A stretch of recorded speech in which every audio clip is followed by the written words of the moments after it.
Thanks a lot, Trace. Appreciate it. Well, President Trump's speech was well received by a lot of people, even a handful of Democratic commentators. One person who was far from happy, though, was attorney Eric Guster, who was enraged.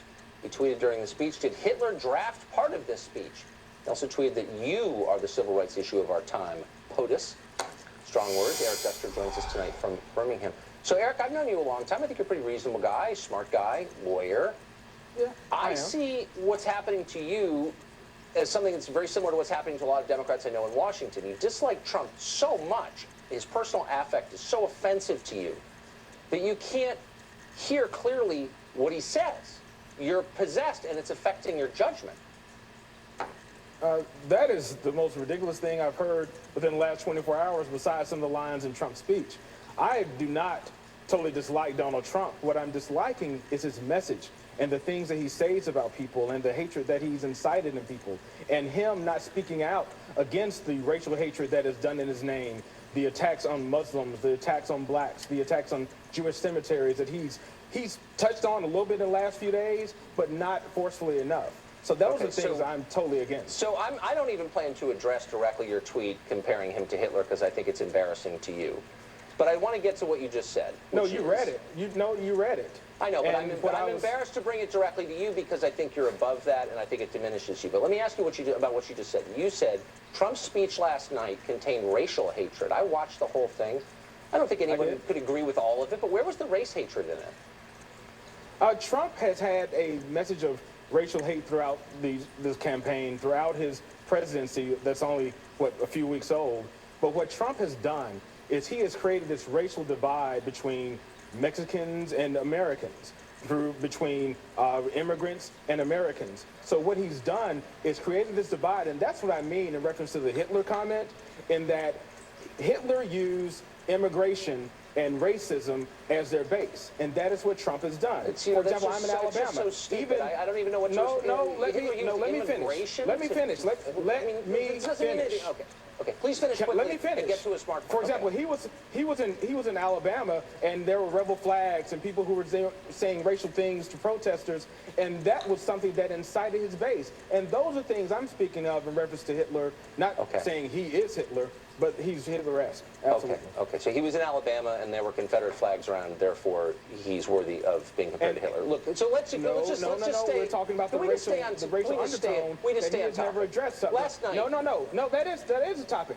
He's had racial undertones throughout his campaign that he never addressed, not even once. And that's a shame on him being the leader of the free world. Did you watch the speech last night? Because he opened up. I watched. But he opened the speech by saying there have been incidents of racial bias, and they're wrong, and I disavow them. I mean, did you miss that, or do you think he's lying, or what should he have done exactly? I'm trying to take you seriously here. I will give him a gold star and a cookie for that moment, but we have to look at a person's actions. Words are very cheap. It's very easy to say words, but it goes back to actions. What actions? I'm trying to keep myself. What are you talking about? What has he done as an act of racial bias? Please. No. For example, when we talk about unfair policing in communities of color and poor communities, Jeff Sessions gave a speech within the last 2 days where he was saying that they're going to stop suing police departments in reference to these things. So those are things that we're talking about. We've had a black president for the past 8 years. But for the past 8 years, we've had an African-American president during the exact period where you say that racial bias in our police departments is out of control. So Donald Trump has been the president for a matter of mere months. So I don't think I said that. I want to get to something specific that he said, that the Democrats said last night. So Trump, in his speech, you said that I said it's out of control. I said Jeff Sessions gave a speech where he said that he would stop suing police departments. That's very concerning to many people, including myself, as a civil rights lawyer. When the Department of Justice is being told that they're not going to sue police departments and give consent decrees to tell them that they have to stop racial bias, they have to stop unfair policing, that's a problem and very concerning with a lot of people. You've had 8 years of an Obama Justice Department, an Obama Civil Rights Division, indeed an Obama presidency, and that bias, according to you and other so-called civil rights lawyers, has flowered. And I'm merely saying, if your real concern is racial bias and not just dumb partisanship, and I'm having trouble believing that, then you would have said something about the Obama administration's failure to take that on over 8 years in office.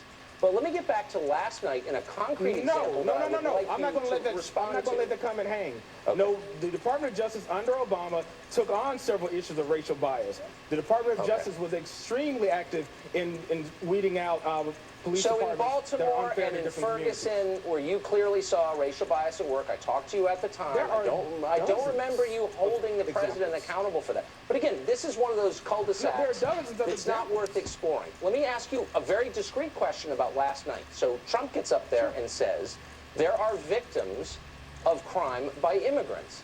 And the second he says that, and there are, of course, I mean, there's really no dispute about that. Democrats in the chamber, members of Congress, all but boo him. They bark at him. They express verbally their displeasure. And my question is, why? Why is it offensive to note the truth that there actually are Americans who've been harmed and killed by immigrants? Why is that bad to note? And by the way, whose side are you on if you're offended by that? It's not bad to note that, but we also must note the violence that is perpetuated by white nationalists. The violence such as the Charleston 9, which he has not mentioned. The mosque that was attacked in Canada, which he has not mentioned. He has not spoken out against white supremacists who've done very similar things that he's trying to blame on the immigrants. Those are the real dangers within our country. You're kind of missing my homegrown terrorists. I'm answering your question, but you don't want the answers. Why would Democrats? The Charleston 9 happened when Obama was president. Like, this is. I'm losing patience, but I just want to get to the. I just want to get to this one question. Why would that make Democrats mad that he said it? And they were mad. They groaned audibly. It was picked up on mics. Why would that annoy them so much that he was noting that immigrants have hurt Americans? Like, what's wrong with saying that? Can you answer that question? There's nothing wrong with saying that, but he's totally ignored the things I talked about. The white nationalists and the white supremacists who are attacking people on a weekly basis. I'm out of time, Eric. He's totally ignored that. It's too frustrating. I hate you don't want the truth, unwilling to deal with reason. Thanks a lot.